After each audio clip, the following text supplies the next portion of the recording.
Très bien, les amis. Bon mardi à tous. Et laissez-moi vous dire, je n'ai jamais compris ce que les gens voulaient dire en parlant de Noël en juillet jusqu'à ce moment précis, parce que après avoir effectivement supplié, j'ai imploré, j'ai exigé qu'on me laisse participer à ce procès contre Justine Baldoni.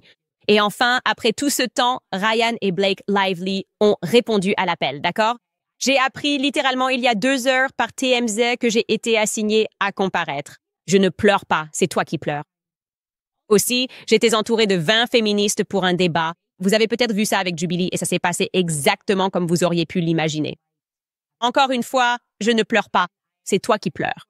Alors, bienvenue à nouveau sur Candace.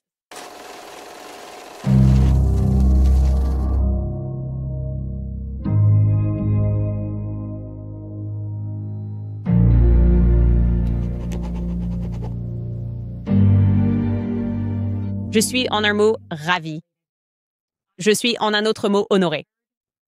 J'ai l'impression que, je ne sais pas, tu trouves pas qu'on devrait fêter ça maintenant? C'est un peu comme une cérémonie de remise de diplôme pour moi et tous mes auditeurs de podcast.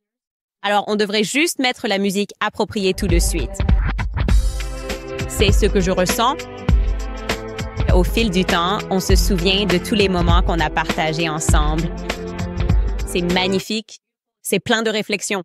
Nous avons passé beaucoup de temps ensemble à traverser ce procès, de nombreuses nuits que j'ai passées à annoter le dossier, mon stylo à la main, à faire de petites notes, des post-it, à essayer de tout comprendre, à appeler Noah, à l'entendre me dire « D'accord, mon avocat, oh, tu n'es pas impliqué dans ce procès. » Ha ha, bien fait pour toi, Noah. Bien fait pour toi, parce que maintenant, tu dois le lire à cause d'une assignation et comprendre ce qui va se passer ensuite. Je veux dire, c'est une période complètement folle, les gars. On dirait qu'on vit dans une simulation. Et j'insiste sur le mot « folle » parce que, sérieusement, quoi? Sérieusement, Blake, de quoi tu parles?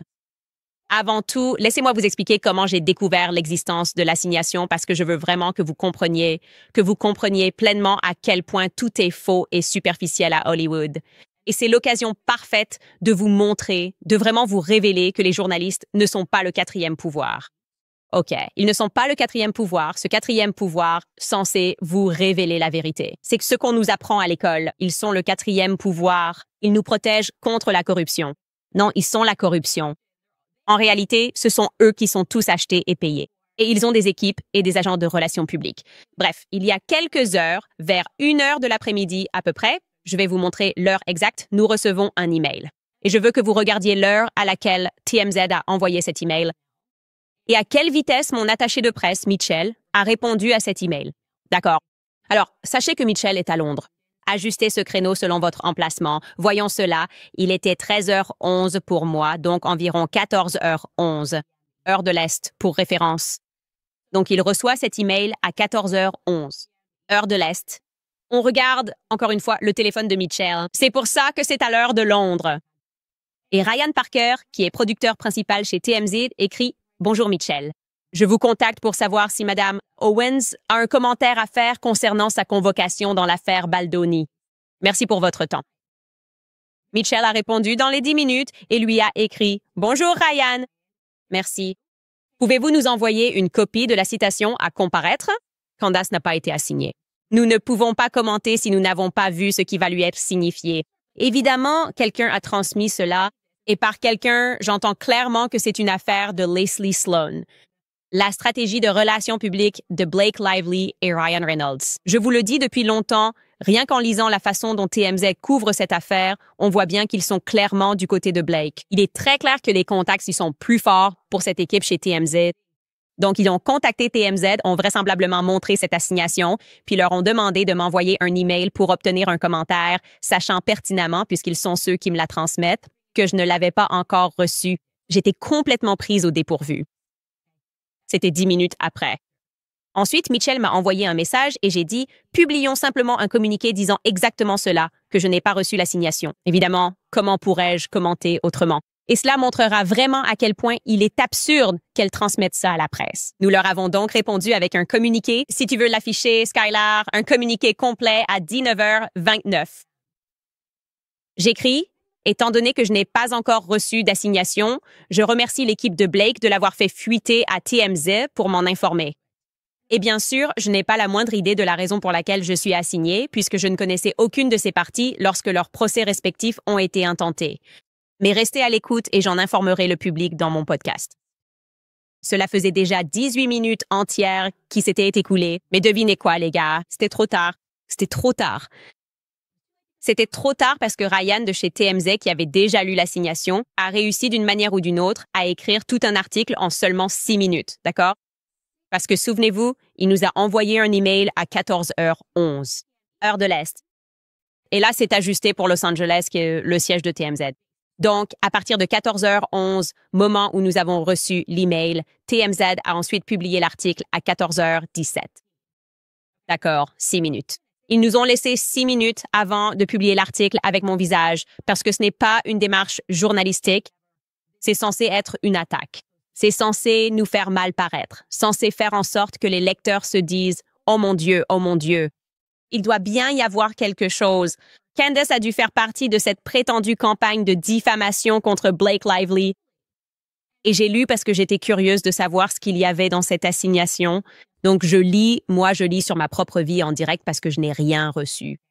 Et TMZ, d'une manière ou d'une autre, l'a en sa possession ou a eu vent de ce qu'il y a exactement dedans. Donc je vais vous dire ce que dit TMZ parce qu'à l'heure actuelle, je ne peux toujours rien vous dire. Car aucun huissier n'est venu frapper à notre porte. Alors ils ont choisi ce titre. Il est écrit que Perez Hilton et moi avons été assignés à comparaître.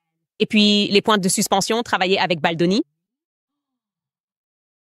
Est-ce vrai? Sont-ils vraiment liés? Est-ce vraiment son cousin? Je vais le découvrir parce que je suis un journaliste totalement légitime qui fait du journalisme. D'accord. L'article dit « Une source ayant une connaissance directe a déclaré à TMZ que Perez Hilton, Candace Owens et Andy Senior ont tous été assignés à comparaître pour remettre toutes les communications avec Justine Baldoni et les parties de Wayfarer. Les assignations pourraient être liées à la décision du juge plus tôt ce mois-ci, autorisant Blake à mener une enquête afin de découvrir jusqu'où, le cas échéant, l'équipe de Baldoni aurait pu aller en collaborant avec des créateurs de contenu notoirement anti-Blake dans le cadre de la supposée campagne de diffamation. Hilton, Owens et Senior ont tous utilisé leurs importantes plateformes numériques pour commenter les développements de l'affaire et les propos du trio ont majoritairement critiqué les allégations de Blake tout en soutenant le camp de Baldoni et sa contre-plainte de 400 millions de dollars. C'est-à-dire jusqu'à ce qu'elle soit rejetée. C'est factuellement faux. Elle n'a pas été rejetée. Mais bon, nous sommes TMZ et nous faisons sa communication. Ensuite, ils poursuivent en disant qu'en fait, c'est le célèbre YouTuber Signoré, via sa chaîne Popcorn Planet, qui a affirmé avoir l'exclusivité en présentant la déclaration de l'avocat de Baldoni, Brian Friedman, expliquant pourquoi les parties de Wayfarer ont choisi de ne pas modifier leur plainte rejetée. Cela signifie que Blake a remporté une grande victoire ce mois-ci lorsqu'un juge a rejeté les accusations de Baldoni contre Lively, son mari Ryan Reynolds et le New York Times dans cette action en justice financière. Tout cela concerne le film de 2024, puis d'autres éléments, et il conclut ce qui est remarquable. Nous avons contacté le trio assigné à comparaître ainsi que 2 représentants de Blake et Justin pour un commentaire. Pour l'instant, aucune réponse. 6 minutes. Pour l'instant, aucune réponse. Nous leur avons donné 6 minutes et ils n'ont pas répondu. Donc, nous allons simplement publier cet article que nous avons déjà écrit et préparé, évidemment, parce que nous sommes une équipe de choc efficace. Et c'est exactement ce que le New York Times a fait à Justin Baldoni. Ils ne veulent pas que vous puissiez répondre avec des faits parce qu'ils ne s'intéressent pas aux faits. C'est comme un jeu psychologique qu'ils jouent avec les masses. D'accord. Donc, avant tout, dès le départ, vous devez savoir que ce qu'ils disent est stupide. Ils écrivent dans cet article que Popcorn Planet et Candace ont couvert ce procès et qu'ils n'ont pas été favorables à Blake Lively. OK, et alors, quel est le rapport? Ça ne veut rien dire. Nous lisons le dossier du procès. Nous avons déterminé que votre cliente ment. Comment le fait de couvrir un procès qui a déjà été déposé pourrait-il nous concerner? Le procès a été déposé, ce qui signifie que, à moins que vous n'ayez des preuves que nous nous soyons coordonnés avant le dépôt de ce procès, nous n'avons rien à voir avec votre affaire. C'est notre droit de couvrir la pop culture, de parler de ce que nous voulons en tant que journalistes. Donc je me demande, qu'est-ce qu'ils font ici? Nous devons imaginer en ce moment ce qu'ils pourraient bien chercher avec cette assignation. Et si on imagine cela, évidemment, la seule conclusion à laquelle on peut arriver, la seule chose qui ait du sens, c'est que Blake et Ryan sont encore complètement dans le déni. C'est comme s'ils s'étaient engagés là-dedans.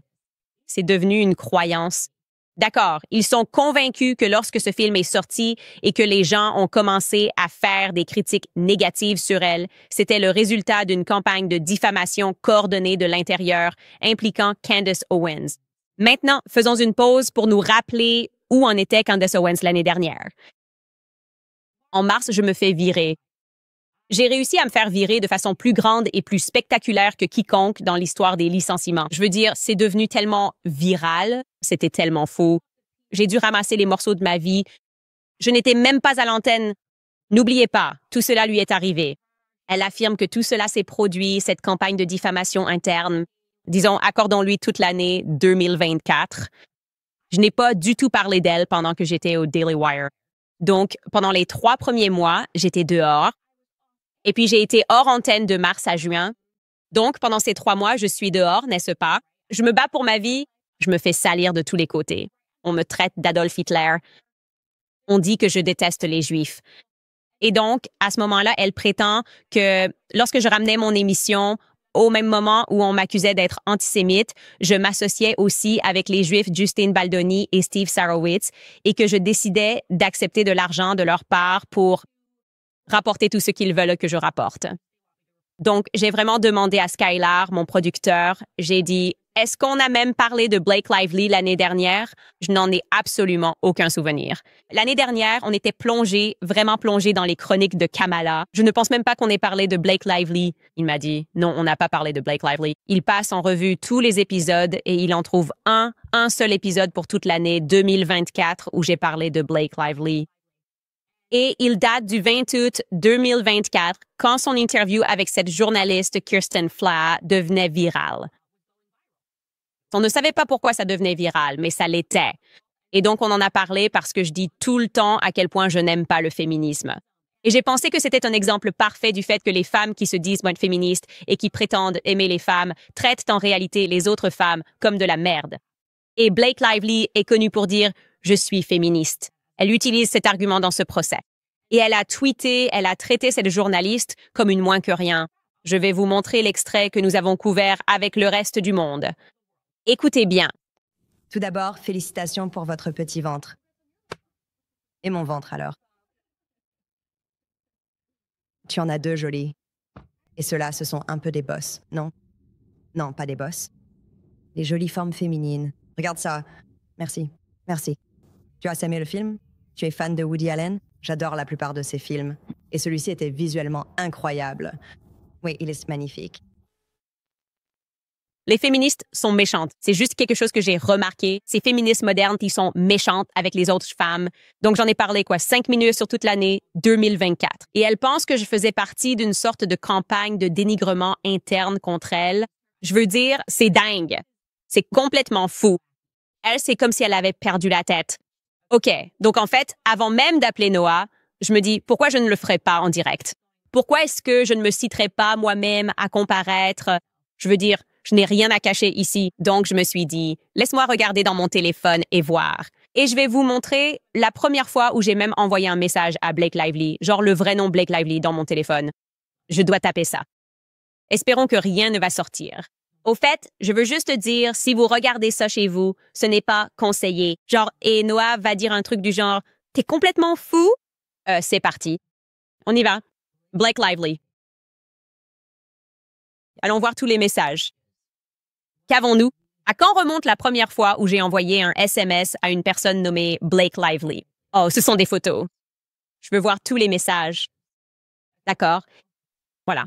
Je vous montre mon téléphone. D'accord. Pourriez-vous vous en rapprocher? D'accord, c'est mon téléphone. C'est la première fois que je regarde un message où l'on peut voir que je suis tout en bas ici. D'accord. Je suis tout en bas et ce que vous voyez juste là, on peut l'agrandir. Marc est en train de sortir là, donc on va juste faire une assignation à comparaître en direct de mes messages. D'accord. C'est un peu flou ici, Marc. Voilà, c'est bon. Tu vois cette première ligne ici, c'est-à-dire la date indiquée est le 3 janvier 2019. J'ai mentionné Blake Lively et j'ai mis 2 émojis visage avec des cœurs dans les yeux. Comme si je lui faisais des yeux amoureux. Ça ne ressemble pas à une campagne de dénigrement de 2019. Et puis derrière ça, la première fois où j'utilise son nom, c'est Skylar qui m'écrit le 20 août 2024. Alors lisons ces deux messages en direct. D'accord. Allons-y, Skylar. Voyons ce que je disais parce qu'en fait, j'ai été surpris. Je suis surpris par ça. Qu'est-ce que je disais de gentil sur elle en 2019? Ouais, bouh pour toi. En fait, je disais quelque chose de gentil sur toi, Skylar. Peux-tu afficher le message que je viens de t'envoyer? Marc va l'afficher. Désolé. On fait courir Marc dans tous les sens pour faire une assignation en direct. Pauvre équipe.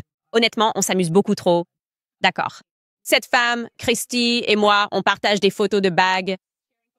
Et j'écris « Ah ah ah ». Oh mon Dieu, incroyable. Je regarde ça maintenant. Et puis je dis « Blake Lively » avec les yeux en forme de cœur. Et elle répond « Christy, c'est un diamant rose et il est parfait. » Oh mon Dieu. Mettez-moi en prison, juge Lehman. Mettez-moi en prison. J'ai dit quelque chose de gentil sur Blake Lively en 2019. C'est une belle bague, elle sonne bien. D'accord, le message suivant arrive. Je ne plaisante pas. Donc, je n'ai pas parlé de Blake Lively de 2019 jusqu'au 20 août 2024. Et voici la chaîne de messages entre Skylar, mon producteur, et moi. Voilà comment ça s'est passé, Blake. Approche-toi, fais venir tes avocats. Tu es en train de déclencher cette campagne de diffamation, ma belle. Tu gères. C'est parti. Tu peux t'en servir. Personne ne va se dire « il va parler de moi ». Bref, j'écris parce que devine quoi? Tu ne vas pas en revenir. J'invente moi-même les idées pour l'émission. Je dis que le monologue portera sur la DNC. Ensuite, j'écris que Shmuley sera une histoire. Et puis Skylar répond à propos de la DNC et dit qu'il y a eu tellement de moments gênants parce que c'était un peu gênant. Désolé pour mes amis démocrates qui regardent l'émission. Et puis je dis juste en passant qu'on devrait aussi parler de Blake Lively. Très viral en ce moment. Et puis voilà, c'est tout. Et ensuite, je dis juste, ouais, faisons le top 3 ou 5 des moments gênants. Et on a fini par faire un épisode sur, je crois, les 5 moments les plus gênants de la DNC parce que c'était juste bizarre. Tu sais, toutes ces conventions deviennent un peu étranges. Et puis, Skylar écrit à propos du drama lié au film. Je pense qu'il voulait mettre un point d'interrogation. Et ensuite, moi, tu peux voir qu'il m'envoie le lien à partager. Voilà, c'est tout. Tu n'as même pas eu besoin de dépenser de l'argent pour une assignation. Et je suis surtout profondément offensée que quelqu'un puisse penser que j'accepterais d'être payé pour dire quelque chose en quoi je ne crois pas, ou que j'accepterais d'être payé pour dire des choses sans en informer mes abonnés. Et je suis aussi complètement perdue, totalement confuse sur la façon dont je peux être accusée, la même année, de travailler pour la Russie, puis pour le Qatar. C'était quoi, il y a 2 semaines, je travaillais pour le Qatar. Maintenant, ils ont retiré ça et disaient que je travaille pour l'Iran.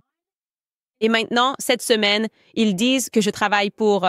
comment s'appelait le gars qui était impliqué, Jared, dans son procès? Un certain Jared, j'ai oublié son nom de famille, pardonnez-moi, dont il disait qu'il coordonnait cette campagne sur Reddit et entre les podcasteurs. Il se pourrait bien, en fait, que je ne doive rien à personne, mais je dis simplement exactement ce que je pense à chaque instant de la journée. Et parfois, en fait, très souvent, ça met les gens très en colère. En réalité, l'argument qu'on avance généralement dans la presse, c'est que je ne peux pas être contrôlée. C'est ça le problème avec moi. Je ne danse pas pour de l'argent. Et j'ai vraiment examiné ce procès quand tout est sorti en janvier. D'accord, et j'ai juste pensé que tu étais une mauvaise personne.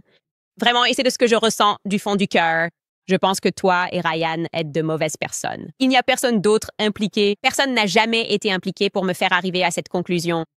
Et puis j'ai regardé, parce que j'allais, les informations confidentielles, même les informations confidentielles, la première fois que j'ai publié à ce sujet, c'était le 23 janvier. Et la personne qui m'a donné le scoop, j'ai fait tout un tas de stories sur Instagram en disant, par exemple, j'entends dire que la personne derrière tout ça, c'est Ryan. Non seulement cette personne n'était pas partie à la poursuite, mais elle n'était même pas à un degré de séparation d'une partie de cette poursuite. Donc, c'est un peu tombé entre mes mains tout à fait par hasard. Et ensuite, je me suis simplement intéressée à tout. Et j'ai ouvert la ligne de signalement, comme le font les journalistes. Et j'ai dit, si vous savez quoi que ce soit sur Ryan ou Blake, ou si vous travaillez avec eux, envoyez-moi des informations à tipsycandaceowens.com. Et vous savez, à partir de ce moment-là, je suis juste une journaliste et je protège mes sources. Et c'est ce que j'ai fait. À toi de jouer, Blake. Je vis simplement sous assignation. Personne n'a jamais fait ça dans l'histoire du monde. Je me suis tout simplement assignée moi-même. Voilà les messages. Nous n'avons pas besoin de nous battre pour ça. Je vais te donner ces 2 messages. C'est tout.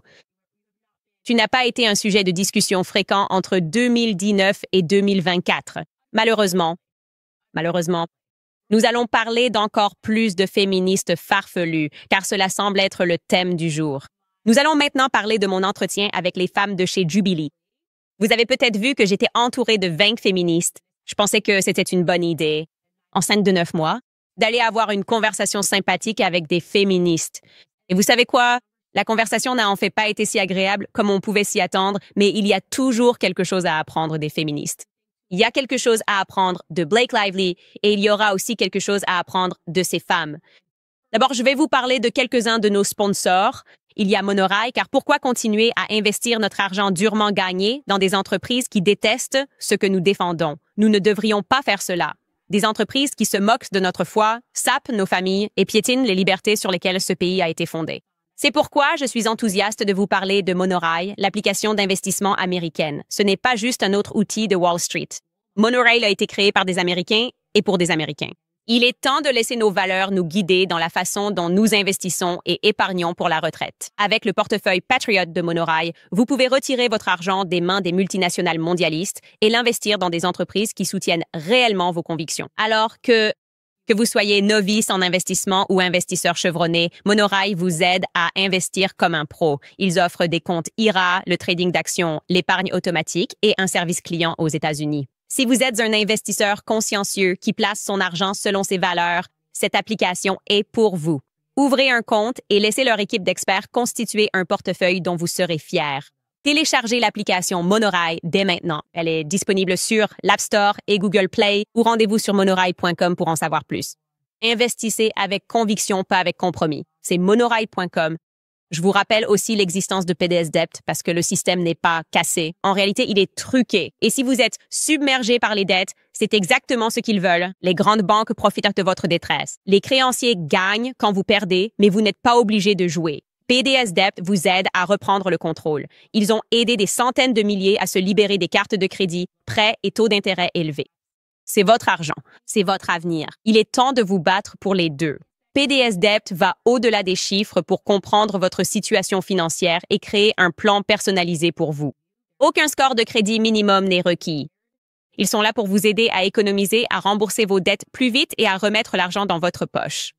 PDS Debt est noté A+ par le Better Business Bureau, a des milliers d'avis 5 étoiles sur Google et Trustpilot. Pourquoi? Parce que PDS a aidé des centaines de milliers de personnes à sortir de l'endettement. Vous n'êtes qu'à 30 secondes d'être libéré de vos dettes, alors obtenez votre évaluation gratuite et trouvez la meilleure option pour vous dès maintenant sur pdsdebt.com/Candice. Encore une fois, c'est pdsdebt.com/Candice. Bon, passons à d'autres féministes déchaînées, parce que hier, d'ailleurs, nous avons eu un très gros épisode et j'ai posé des questions très importantes, je dirais. Et l'une de ces questions importantes était « Sommes-nous les moldus ?» Vous voyez ce que je veux dire? Pour utiliser une analogie fantastique, c'est un peu cette pensée aléatoire que je nourris depuis que j'ai lu ce livre dont je vous parlais hier, écrit par David Bakan, qui était un livre extrêmement bien documenté. Et il avance et finit par prouver que la véritable contribution de Sigmund Freud était sa capacité à transformer sa religion. En tant que kabbaliste, en une science, n'est-ce pas? Réfléchissez à cela. Vous avez une religion et vous êtes capable de la transformer en une science parce que, bien sûr, laissez-moi jouer un peu avec vous ici pour vous donner un exemple. Si je venais vous voir et que je vous disais « Hé, les gars, je suis chrétien et je veux que vous ayez 5 enfants ou plus parce que la Bible dit d'être fécond et de vous multiplier », vous pourriez juste réagir en mode « Ah, d'accord, quoi ?» et vous reculeriez. Mais si je dis « Hé, la science a parlé », des études montrent que les femmes qui ont plus de 4 enfants vivront jusqu'à 150 ans et que leur peau ne ridera jamais. Soudain, un tas de femmes vont se dire « Eh bien, c'est la science ». OK, donc en résumé, Sigmund Freud est la première itération du mouvement « Faites confiance à la science » parce que c'est de la science. N'est-ce pas? Ce n'est pas une religion, c'est une science. Ce sont les experts. Donc, et je vais vous donner un autre exemple ici, même si c'est un exemple plus sombre, mais si j'étais membre d'une secte religieuse qui vénérait Moloch, Moloch d'ailleurs, si vous ne le savez pas, et c'est dans la Bible, c'est une divinité associée au sacrifice d'enfants, d'accord? Si je venais vers vous en tant que membre de cette secte et que je vous disais « Hey, sacrifiez vos enfants pour moi et en échange, je vous donnerai de l'argent, vous seriez là, mais qu'est-ce que c'est que ça? J'appelle la police. » Mais si un journal scientifique publiait une étude disant que les femmes qui ont plusieurs avortements sont plus susceptibles de gagner plus d'argent au cours de leur vie, alors là, vous vous dites « Oh, ça n'a pas l'air aussi maléfique. » C'est comme un choix. C'est ça, la psychologie moderne, en résumé. D'accord. C'est transformer, faire passer ce qui pourrait être une religion kabbalistique ou une autre religion en une science sociale. Et j'en parle parce que récemment, j'ai participé à un épisode de Jubilee et je suis sûre que vous connaissez Jubilee. Si ce n'est pas le cas, vous pouvez aller voir et regarder ça. C'est douloureux à écouter. Et j'ai décidé de me retrouver entourée de 20 féministes. Et vraiment, j'ai toujours envie d'apprendre et de grandir. Et j'y suis allée vraiment de bonne foi parce que je veux que les femmes évitent certains pièges. C'est un peu comme quand des personnes plus âgées essaient de te transmettre un peu de sagesse. Mais quand t'es jeune, t'es tellement sûr de toi. Genre, qu'est-ce que tu en sais? Toi, la personne plus âgée avec des enfants? J'ai 18 ans et ma vie, tu vois, j'ai l'impression que je vais vivre éternellement. Et je ne plaisante pas en disant ça. Je ne suis même pas sûre que mes affirmations étaient vraiment controversées, mais c'était stupéfiant de les entendre. Débattre de ces affirmations et dire que les preuves scientifiques étaient là et qu'ils avaient raison, parce que certaines de ces choses relèvent tout simplement du bon sens. Donc, ma première affirmation était que la révolution sexuelle, c'est-à-dire le fait que les femmes se dénudent tout le temps sur vos écrans, a dévalorisé le simple fait pour une femme d'être nue et les a aussi rendues, dans le processus, moins heureuses, parce que qui veut être nue juste pour être entendue? Et écoutez ce que cette jeune femme, Nikki, a dit à propos de l'objectivation des femmes. Donc, quand on parle de la valeur des femmes à l'échelle de la société et de la façon dont nous nous percevons les uns les autres, n'est-ce pas, quand vous nous dévalorisez, vous nous objectifiez? Et suivez-moi, je vous le promets. Mais les taux de viol ont diminué d'environ moitié au cours des 20 dernières années, n'est-ce pas? Donc, si vous dites que nous avons moins de valeur aujourd'hui, pourquoi ne souffririons-nous pas à un taux plus élevé? Donc, l'argument que vous avancez, juste pour que je comprenne, c'est que parce que les femmes donnent du sexe gratuitement, elles ne se font pas violer? Toutes les études montrent que le viol n'est pas simplement lié à la gratification sexuelle. C'est une question de rapport de pouvoir. Donc, il s'agit d'objectiver et d'abuser des femmes lorsqu'on les viole, pas de savoir si l'on veut du sexe ou non. Ce que je dis, c'est que les femmes sont moins objectivées. Donc, par conséquent, nous sommes aussi moins victimes de viol. D'accord. Donc, tu penses qu'aujourd'hui, parce que c'est assez fou pour moi, dans les années 1950, tu dis que les femmes étaient plus objectivées qu'aujourd'hui, à l'époque d'OnlyFans, du clan Kardashian, et des femmes qui exposent gratuitement leurs seins et leurs fesses sur Instagram. Tu dis qu'aujourd'hui, on a enfin atteint moins d'objectification, alors que les femmes ne peuvent même plus apparaître dans une publicité. On ne peut même pas faire la publicité d'un sac sans qu'elles doivent être nues pour pouvoir faire carrière comme mannequin. Tu dis, ah, super, on a en fait atteint moins de subjectivation. Donc, je n'essaie pas de dire que la surcommercialisation du corps des femmes est une chose positive. Mais ce que je dis, c'est que lorsqu'on parle des années 1950, il ne faut pas avoir ce regard idéalisé du genre « Oh, c'était tellement heureux ». Nous avions des foyers à revenus uniques et nous pouvions rester à la maison. Nous avions aussi un problème de consommation de pilules. Et on nous considérait aussi comme des bonnes. On nous voyait bien plus comme un appareil ménager que comme des personnes.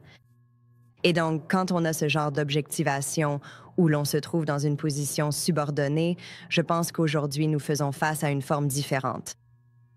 Mais je pense que le viol est le signe d'une contradiction avec ce que tu affirmes. D'accord. Ça a du sens? Ça n'a pas de sens, mais je voudrais quand même répondre sur quelques points. D'abord, je veux juste dire que suggérer que l'objectification a diminué depuis les années 1950, c'est insensé. C'est un non catégorique. Ce n'est pas la vérité. Et tu sais que ce n'est pas vrai. Tu as l'impression. Attends, laisse-moi répondre à ta deuxième remarque. Deuxième chose, tu as ensuite évoqué que, d'accord, les femmes étaient à la maison, mais qu'elles prenaient des pilules. Eh bien, il faut alors reconnaître qu'en réalité, on consomme encore plus de pilules aujourd'hui, non? Donc, en fait, nous avons augmenté notre consommation de pilules. Les femmes font des overdoses d'opioïdes.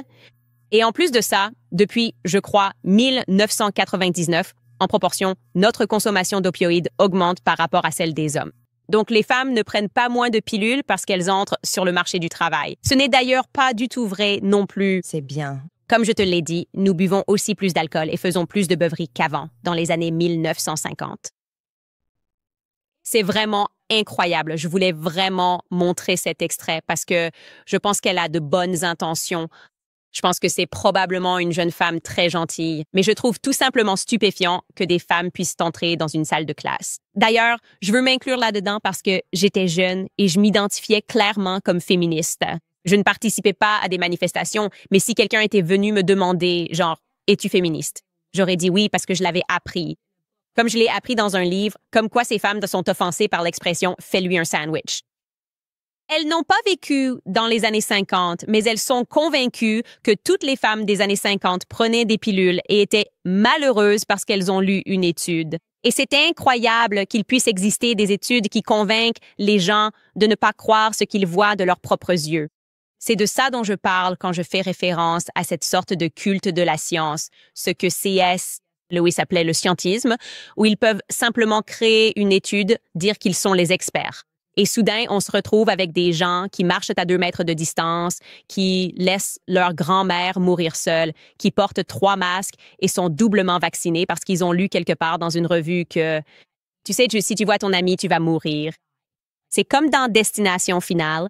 Un bus va juste arriver, te percuter et t'envoyer valser. C'est un peu effrayant à accepter. Je me fiche de ce qu'elle a lu. Je me fiche du livre dans lequel elle était. Je me fiche de qui a validé ça, que ce soit, tu sais, le docteur Fauci ou son petit ami. Tu as juste besoin d'ouvrir les yeux. Et bien sûr, les femmes sont plus objectifiées aujourd'hui. Par exemple, avais-tu une grand-mère? Tout le monde a une grand-mère. As-tu l'impression que ta grand-mère était plus objectifiée d'une manière différente? Non. Et d'ailleurs, peut-être que je me projette là-dedans. Ma grand-mère était super heureuse.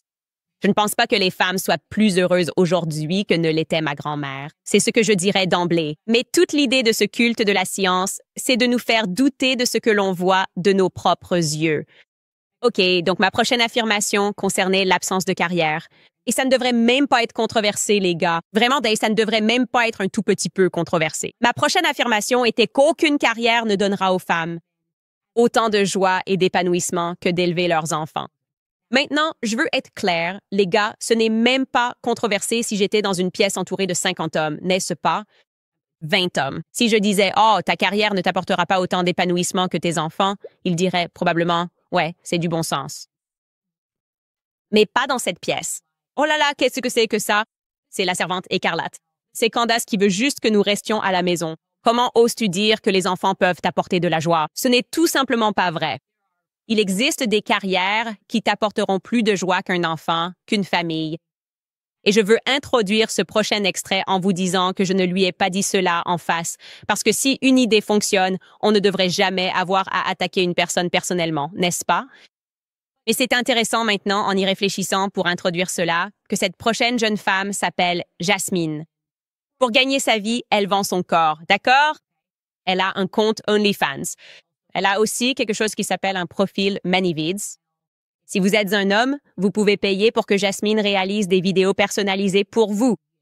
Elle est sur Pornhub.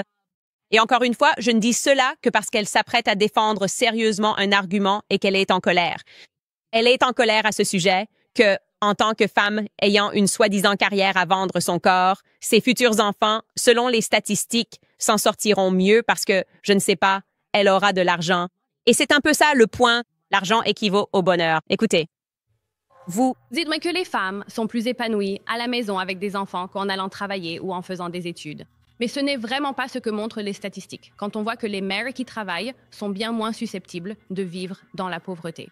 Le niveau d'éducation de la mère est le premier facteur prédictif des résultats chez l'enfant. De meilleurs résultats scolaires, des revenus plus élevés à l'avenir, moins de problèmes de comportement, une meilleure santé mentale.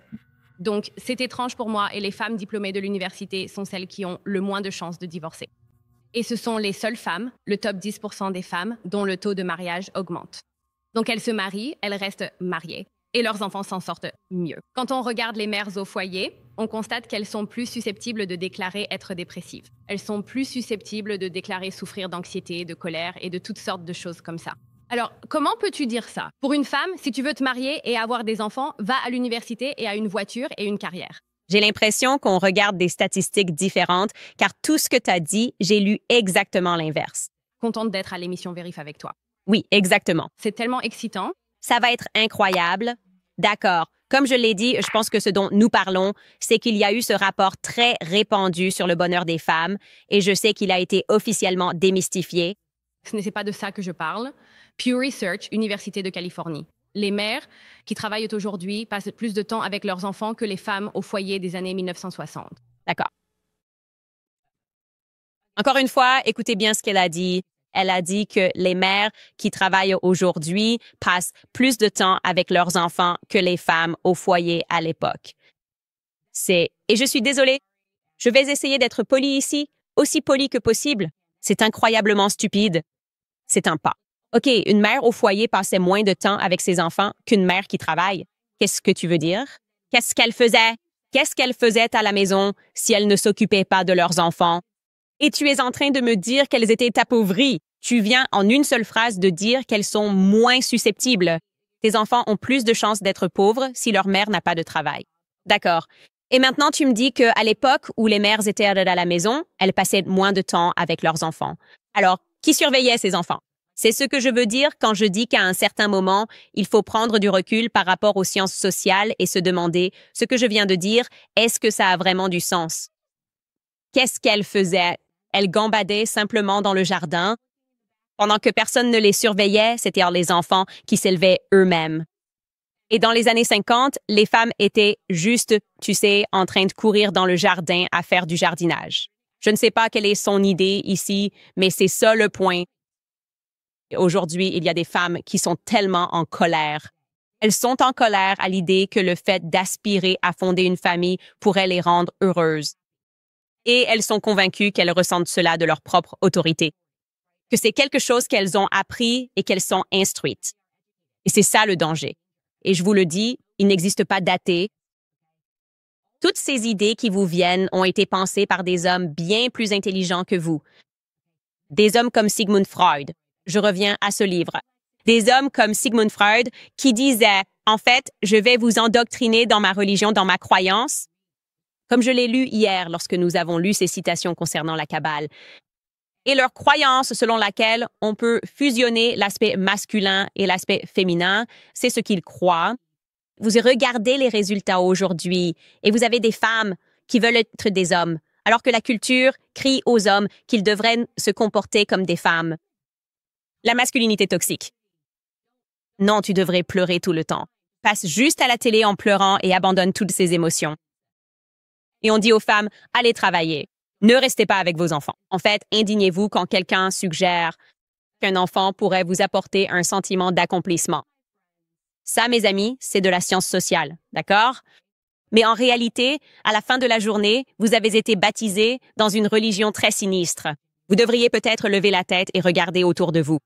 C'est tout ce que j'ai à dire sur ce sujet.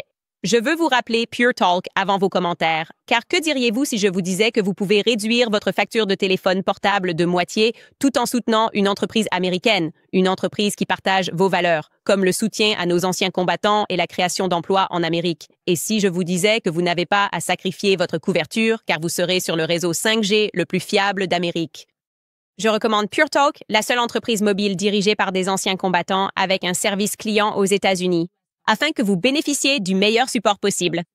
Si vous êtes chez Verizon, AT&T ou T-Mobile, rejoignez les centaines de milliers de personnes qui ont réussi à réduire de moitié leur facture de téléphone portable. C'est exact. La famille moyenne économise plus de 1 000 $ par an en faisant le changement. Pure Talk est l'opérateur téléphonique de ma famille et moi, et il peut devenir le vôtre aussi. Alors, changez d'opérateur en 10 minutes à peine en vous rendant sur puretalk.com/Owens. Avec des forfaits à partir de seulement 25 $ par mois, il n'y a aucune raison d'attendre. Rendez-vous sur puretalk.com/Owens et passez chez Pure Talk parce que c'est un service sans fil créé par des Américains pour des Américains. Et aussi, Nimi Skincare, vous savez que je les utilise. Le week-end du 4 juillet va devenir encore meilleur car leur nouvelle gamme de soins vient de sortir et ils lancent leur plus grande promotion de l'année. Vous pouvez bénéficier de 15% de réduction sur tout le site nimiskincare.com, mais seulement pendant ce week-end du 4 juillet. Que vous cherchiez des nettoyants rafraîchissants, des sérums ciblés ou des hydratants, Nimi a tout ce qu'il vous faut pour rayonner de la tête aux pieds. Pour toute commande de 120 $ ou plus, vous recevrez gratuitement un masque antioxydant Nature Burst. Alors, si vous en avez assez de soutenir des entreprises de beauté qui ne partagent pas vos valeurs, Nimi est la solution. Ils sont américains, détenus par des conservateurs, ancrés dans la foi, la famille et la liberté. Comme mère et épouse, j'ai confiance en Nimi Skincare pour garder ma peau en forme sans compromettre mes valeurs. Leurs produits sont riches en ingrédients cliniquement prouvés et tout est fabriqué ici aux États-Unis. En choisissant Nimi, vous soutenez vos amis, vos voisins et l'économie parallèle. Ce jour de l'indépendance, votez avec votre portefeuille. N'attendez pas, la promotion se termine bientôt. Rendez-vous sur nimiskincare.com et utilisez le code FREEDOM pour 15% de réduction sur votre commande. nimiskincare.com. Vous pouvez utiliser le code FREEDOM pour économiser 15%. Très bien, les amis. Laissez-moi voir ce que vous pensez. Qu'est-ce qui se passe dans votre tête? Lise écrit « Discutons de l'épisode de Jubilee, en particulier du fait que Jasmine, la fille Jasmine, n'a fait que crier et que tout le monde a trouvé ça amusant. Il est clair que les féministes peuvent souvent incarner le comportement des filles méchantes, tout comme Blake Lively. C'est exactement mon point de vue. Voilà, c'est bien ce que je veux dire. Évidemment, je représente ma plateforme et je dis aux gens que le féminisme moderne est tout autre chose. Au fond, secrètement, ces femmes sont malheureuses. Elles ne donnent pas l'impression d'être heureuses, épanouies ou de vouloir t'expliquer la philosophie qui les a menées à un tel bonheur. Elles sont en colère. Elles sont tellement en colère et elles sont perdues. Et oui, j'y vois une mission quand je vais m'asseoir avec elles. Je me dis, je veux que tu comprennes. Ne fais pas cette erreur. Ne te laisse pas avoir par ça. Ce ne sont pas tes idées. Ce sont des idées qui ont été implantées dans ton esprit. Et si tu ne te réveilles pas à cette réalité bientôt, tu seras malheureuse. Je suis désolée, mais je ne suis pas convaincue, et peut-être que toi, tu l'es, que dans le futur, les enfants de Jasmine ne vont pas souffrir. Ils auront moins de risques de souffrir de maladies mentales parce qu'elle a de l'argent. Je pense que lorsque ta mère vend son corps pour de l'argent, que ta mère a un OnlyFans et que tu es adolescent, que tu vas à l'école et que littéralement tes potes peuvent s'abonner à ta mère sur OnlyFans, ça va probablement contribuer, je ne sais pas, peut-être à quelques problèmes mentaux. Tu pourrais avoir un ressenti par rapport à ça. Encore une fois, je ne suis pas médecin. Tu ne devrais certainement pas me faire confiance parce que je ne suis pas un expert, mais j'ai du bon sens. Et donc, oui, je ne suis pas vraiment sûre que la personne dont on parle soit quelqu'un d'heureux et d'équilibré. Ben écrit, Candice, j'ai déjà dit que tu m'as inspiré à retrouver la foi. J'ai voulu te dire que je suis maintenant ministre de l'Eucharistie. Incroyable.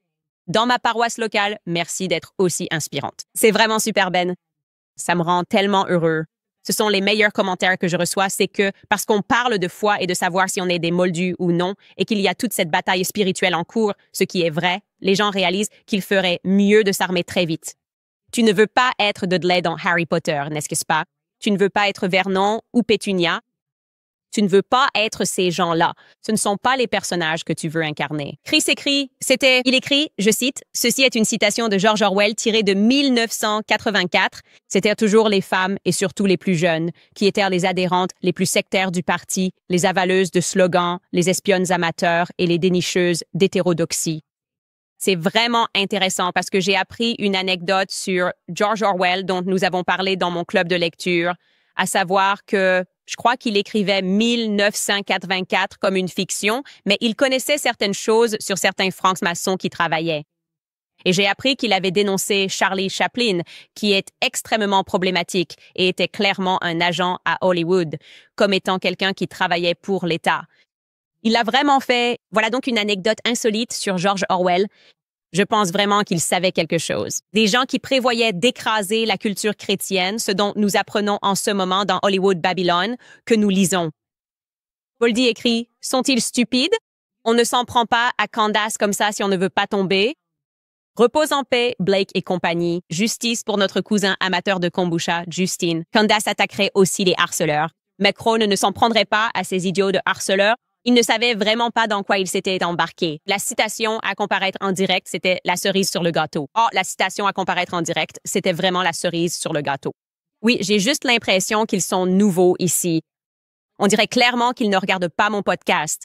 S'ils pensent que je suis payée pour dire des choses afin de devenir populaire ou c'est qu'ils sont juste nouveaux ici. C'est comme un nouvel élève, nouvelle classe, le sentiment du premier jour. Ils ne savent pas qui connaît qui. Parce que si tu regardes n'importe lequel de mes contenus, tu sais que je ne ferai jamais ça. Je préférerais littéralement être licenciée publiquement plutôt que de dire quelque chose en quoi je ne crois pas. Ce n'est tout simplement pas qui je suis. Et à la fin de la journée, je maintiens que Justine Baldoni est la victime dans cette affaire. J'ai lu tous les documents. Rien ne m'a fait changer d'avis à ce sujet. Et je pense qu'il est encore davantage victimisé parce qu'au même moment où elle parle en disant « Oh mon Dieu, regardez ce qu'ils ont fait », ils se sont coordonnés avec la presse. Regardez ce qu'elle fait.